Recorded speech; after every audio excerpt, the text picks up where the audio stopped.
Suppose the outcome rises and bends with an observed input. One horizontal prediction for everyone leaves a pattern in the mistakes. Regression asks a conditional question. Once the features are known, how should the distribution of the outcome change? The curved center is a better summary because its prediction moves with the input. One way to create that movement is to collect a constant, the input value, and its square into a feature vector. Give those features 3 weights. The weighted pieces have different shapes, but their dot product adds them into one conditional mean. This is polynomial regression in feature vector form. As the input slides, the feature values change, and the predicted point traces the curve. The curve bends in the input, yet remains linear in its weights. So is the prediction curve the regression model? Not yet. It says where an outcome might be centered, but not how observations vary around that center.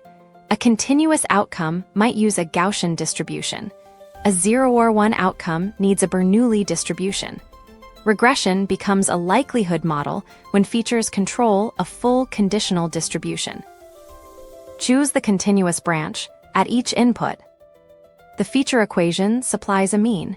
Now place a Gaussian distribution around that mean. Each teal bell shows possible outcomes at one input. An observation near its center receives more density than an observation in a tail. Pick one observation. The vertical gap from its predicted mean is the residual, for a fixed spread. Gaussian density depends on that gap. The sign says which side of the curve the point occupies. The distance controls how surprising it is. For one point, the Gaussian density contains an exponential of minus the squared residual. Taking a negative logarithm removes the exponential and leaves a quadratic penalty.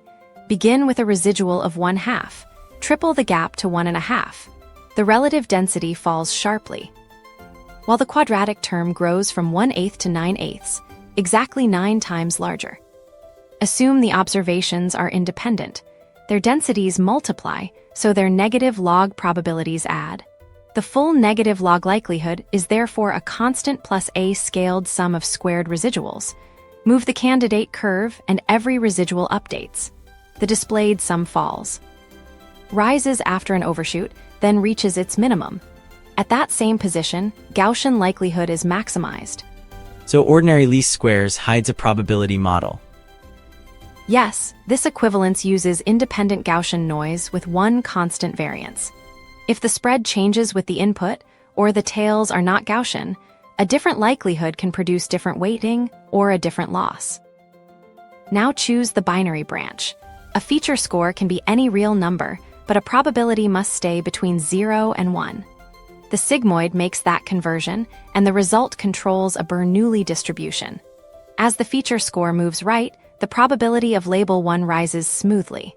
Logistic regression is a conditional coin model whose dial is controlled by features. For one observed label, the Bernoulli likelihood has one compact expression, when the label is 1. The expression selects the predicted probability. When the label is 0, it selects 1 minus that probability. The observation chooses which side counts as success. Take the negative logarithm of that selected probability. For an observed one, the penalty is minus log probability. For an observed 0, it is minus log 1 minus probability. Move the prediction from 0.55 to 0.9. One penalty falls while the other climbs. At 90% confidence, a correct prediction costs about 1/10, but the same confidence in the wrong label costs more than 2.3. Add that penalty across observations, and the displayed sum is binary cross-entropy. It is not an unrelated training trick. It is exactly negative Bernoulli log likelihood.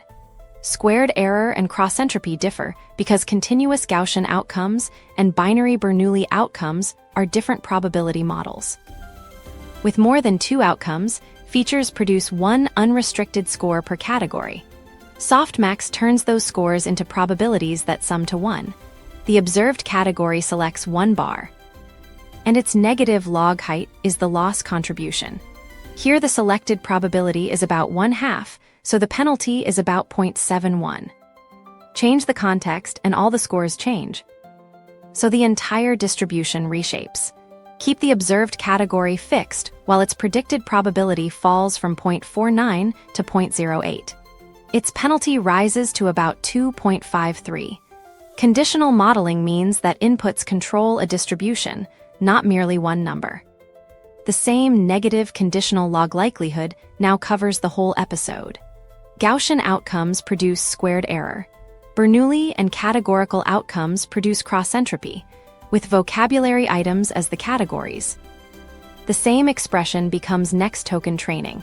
Choose a distribution for possible outcomes, score what occurred, add the contributions, and optimize.